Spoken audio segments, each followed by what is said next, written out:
नमस्कार दोस्तों, आपका स्वागत है नेट फिजिक्स प्रो पर। अगर आप CSIR नेट फिजिक्स जेस्ट टेपर और गेट एग्ज़ाम की प्रिपरेशन कर रहे हैं तो आप बिल्कुल सही जगह आए हैं। यहाँ हम कॉन्सेप्ट को आसानी से समझेंगे और एग्ज़ाम में आने वाले इम्पोर्टेंट टॉपिक्स को कवर करेंगे। तो चलिए आज का लेक्चर शुरू करते हैं और एक और कदम आगे बढ़ते हैं आपके सपने की तरफ। आज के इस लेक्चर में हम न्यूक्लियर फिजिक्स का एलिमेंट्री पार्टिकल्स को पढ़ने वाले हैं। अब एलिमेंट्री पार्टिकल्स क्या होते हैं और उन्हें क्लासिफाई किस प्रकार से करते हैं वो हम यहाँ पर देखने वाले हैं। तो चलिए स्टार्ट करते हैं। देखिए, एलिमेंट्री पार्टिकल्स क्या होते हैं। What is the elementary particles? तो elementary particles are those particles which have no internal structure, या हम ऐसे भी बोल सकते हैं which are not from other particles. Elementary particles वे पार्टिकल्स होते हैं जिनके अंदर कोई इंटरनल स्ट्रक्चर नहीं होती है, या हम ऐसे भी कह सकते हैं कि ऐसे पार्टिकल्स जिन्हें हम दूसरे पार्टिकल से प्रेडिक्ट नहीं कर सकते। ऐसे पार्टिकल्स जिन्हें हम दूसरे पार्टिकल से प्रेडिक्ट नहीं कर सकते, वे पार्टिकल्स को हम एलिमेंट्री पार्टिकल्स कहते हैं। अब देखिए, एलिमेंट्री पार्टिकल्स आपको समझ में आ गया होगा। अब हम बात करते हैं क्लासिफिकेशन पर। Classification of elementary particles. Elementary particles को हम 4 टाइप से क्लासिफिकेशन करते हैं। मास के बेस पर, इंटरेक्शन और लाइफ टाइम और स्पिन के बेस पर हम इसको क्लासिफिकेशन करते हैं, इसको एलिमेंट्री पार्टिकल्स को।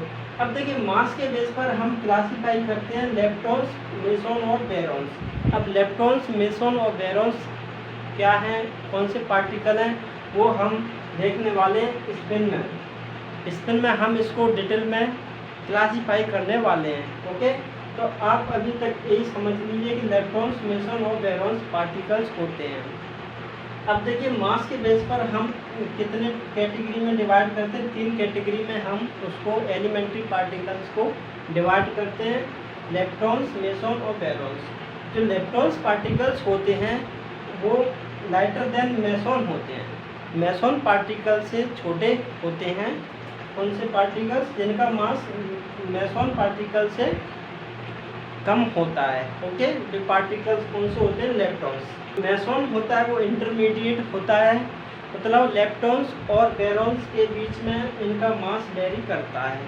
ओके, तो जो बेरॉन्स होते हैं, बेरॉन्स पार्टिकल्स होते हैं, वो उनके जो हायर देन मेसॉन, उनका मास है, बेरॉन्स पार्टिकल्स होते हैं, उन पार्टिकल्स का जो मास है वो जो उन पार्टिकल का मास है वो मेसॉन पार्टिकल से अधिक होता है।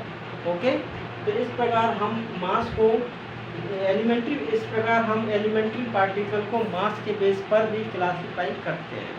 अब बात करते हैं इंटरेक्शन के बेस पर।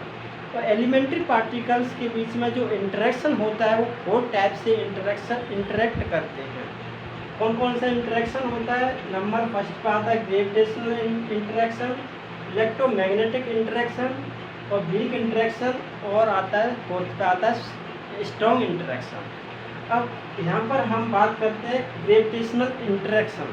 ग्रेविटेशनल इंटरेक्शन उन पार्टिकल में होता है जिनमें मास होता है, पार्टिकल्स है मास। ऐसे पार्टिकल्स जिनमें मास होता है उनके बीच में ग्रेविटेशनल इंटरेक्शन होता है।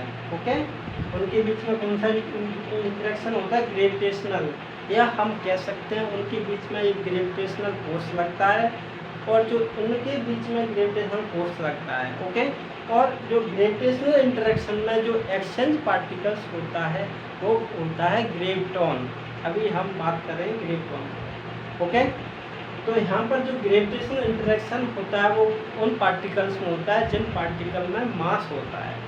अब बात करते हैं इलेक्ट्रोमैग्नेटिक इंटरेक्शन की। इलेक्ट्रोमैग्नेटिक इंटरेक्शन उन पार्टिकल्स में होता है जिन पार्टिकल्स में वे पार्टिकल्स जो चार्ज पार्टिकल्स होते हैं उन पार्टिकल्स में इलेक्ट्रोमैग्नेटिक इंटरेक्शन होता है।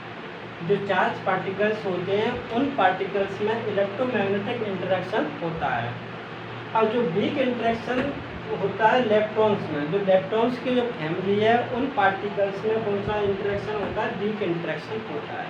उन पार्टिकल्स में वीक इंटरेक्शन होता है। अब देखिए स्ट्रॉन्ग इंटरेक्शन होता है हेड्रॉन्स, और हेड्रॉन्स को हम कहते हैं मीसॉन और बोरॉन्स जो पार्टिकल्स होते हैं उन पार्टिकल्स को हम हेड्रॉन्स कहते हैं। उन पार्टिकल्स को क्या कहते हैं? हेड्रॉन्स। तो जो मेसॉन और बोरॉन्स पार्टिकल्स हैं उन पार्टिकल्स को हम हेड्रॉन्स कहते हैं। तो हेड्रॉन्स जो पार्टिकल्स होंगे उन पार्टिकल्स के बीच में स्ट्रॉन्ग इंटरेक्शन होती है। उन पार्टिकल्स के बीच में कौन सी इंटरेक्शन होती है? स्ट्रॉन्ग इंटरेक्शन होती है। अब बात करते हैं लाइफ टाइम पर। अगर किसी पार्टिकल का लाइफ टाइम इनफाइनाइट है तो वो पार्टिकल कैसा होगा? स्टेबल होगा। अगर किसी पार्टिकल की लाइफ टाइम इनफाइनाइट है तो वो पार्टिकल कैसा होगा? स्टेबल होगा। अगर life time greater than 10⁻⁻20 second है तो वो पार्टिकल कैसा होगा? Meta stable. मतलब ना तो ज़्यादा स्टेबल होगा और ना ही ज़्यादा अनस्टेबल होगा। ओके, तो ऐसे पार्टिकल्स क्या कहलाते हैं? Metastable. अगर lifetime less than 10⁻⁻20 second तो ऐसे पार्टिकल्स रेजोनेंस पार्टिकल्स कहलाते हैं, या हम इनको हाईली अनस्टेबल पार्टिकल्स होते हैं। ऐसे पार्टिकल्स के हाईली अनस्टेबल होते हैं। जिन पार्टिकल्स की life time less then -20 second होती है वे पार्टिकल्स हाईली अनस्टेबल होते हैं। अब बात करते हैं स्पिन पर। स्पिन पर हम बात करते हैं तो हम स्पिन को हम दो कैटेगरी में डिवाइड करते हैं स्पिन को। अभी हम इसको डिटेल में समझेंगे। तो प्यारे साथियों, अब हम बात करते हैं स्पिन पर। स्पिन के बेस पर हम एलिमेंट्री पार्टिकल को दो कैटेगरी में डिवाइड करते हैं। एक करते हैं बोसॉन्स और दूसरे में फर्मियंस। अब बोसॉन्स क्या होते हैं? बोसॉन्स वे पार्टिकल्स होते हैं जिनकी स्पिन इंटीजर होती है, उन्हें हम बोसॉन्स पार्टिकल्स कहते हैं। और फर्मियंस वे पार्टिकल्स होते हैं जिनकी स्पिन हाफ ऑड इंटीजर होती है, उन्हें हम क्या कहते हैं? फर्मियंस। तो बोसॉन्स क्या होते हैं? बोसॉन्स होते हैं जिनकी स्पिन इंटीजर होती है, और जबकि फर्मियंस वे पार्टिकल्स होते हैं जिनकी स्पिन हाफ ऑड इंटीजर होती है। ओके, अब हम स्पिन के बेस पर एलिमेंट्री पार्टिकल को क्लासीफाई कर सकते हैं। तो हम स्पिन के बेस पर एलिमेंट्री पार्टिकल को दो कैटेगरी में डिवाइड करते हैं, बोसॉन्स और फर्मियंस। अब बोसॉन को हम तीन कैटेगरी में डिवाइड करते हैं। एक करते हैं प्रोटॉन्स, ग्रेविटॉन्स और मीसॉन। Okay, protons, ग्रेविटॉन्स, मीसॉन। अब मीसॉन को भी हम तीन कैटेगरी में डिवाइड कर सकते हैं। और कौन कौन सी कैटेगरी? एक पाई मीसॉन, के मीसॉन और ईटा मीसॉन।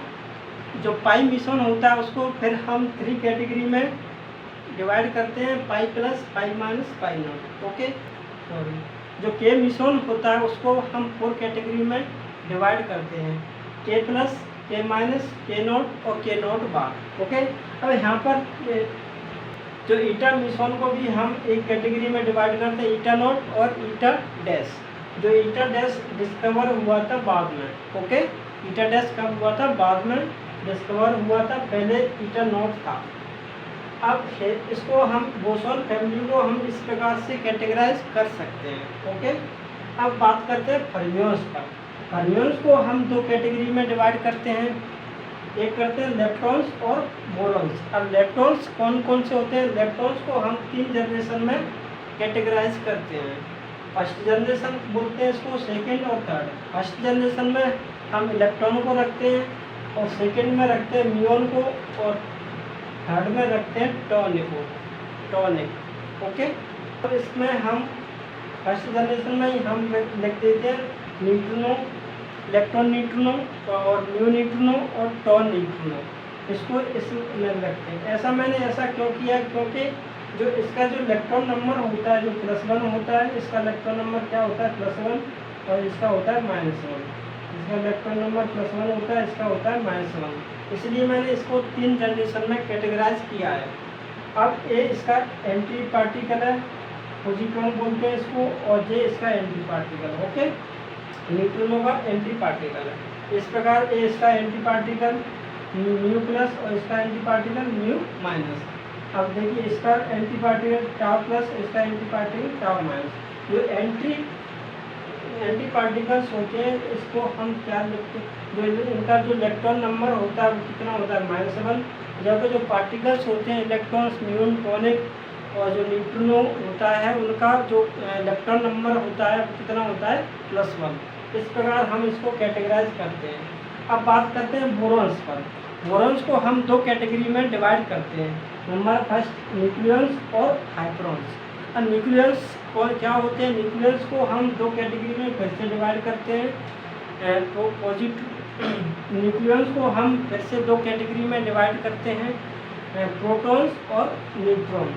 प्रोटॉन और न्यूट्रॉन, प्रोटॉन को हम P+ लिख सकते हैं और न्यूट्रॉन को N0 भी लिख सकते हैं, क्योंकि न्यूट्रॉन का कोई चार्ज नहीं होता है। अब इसका एंटी पार्टिकल भी होता है, तो प्रोटॉन का एंटी पार्टिकल को हम P बार से डिनोट करते हैं और जब न्यूट्रॉन के एंटी पार्टिकल को हम N बार से डिनोट करते हैं। ओके। और जो हाइड्रॉन्स होते हैं, हाइड्रॉन्स को हम 4 कैटेगरी में फिर से डिवाइड करते हैं। ओके, हाइड्रॉन्स को हम 4 कैटेगरी में डिवाइड करते हैं। फर्स्ट में आता है लैम्डा, सिग्मा, पाई और ओमेगा। अब लैम्डा जो होता है उसका सिंबल लैम्डा नॉट होता है और इसका एंटी पार्टिकल क्या होता है लैम्डा नॉट बार, लैम्डा नॉट बार। ओके। जो सिग्मा होता है, सिग्मा को हम फिर से 3 कैटेगरी में डिवाइड करते हैं, सिग्मा प्लस, सिग्मा माइनस और सिग्मा नॉट। और इसका हम एंटी पार्टिकल भी लिख सकते हैं। एंटी पार्टिकल लिखने के लिए हम क्या करते हैं, सिग्मा माइनस, सिग्मा प्लस पर बार लगा देते हैं, सिग्मा माइनस पर बार और सिग्मा नॉट बार। इसका हम एंटी पार्टिकल, जो सिग्मा का एंटी पार्टिकल तो क्या होता है सिग्मा प्लस बार, इसका एंटी पार्टिकल सिग्मा माइनस बार और इसका anti particle sigma not bar.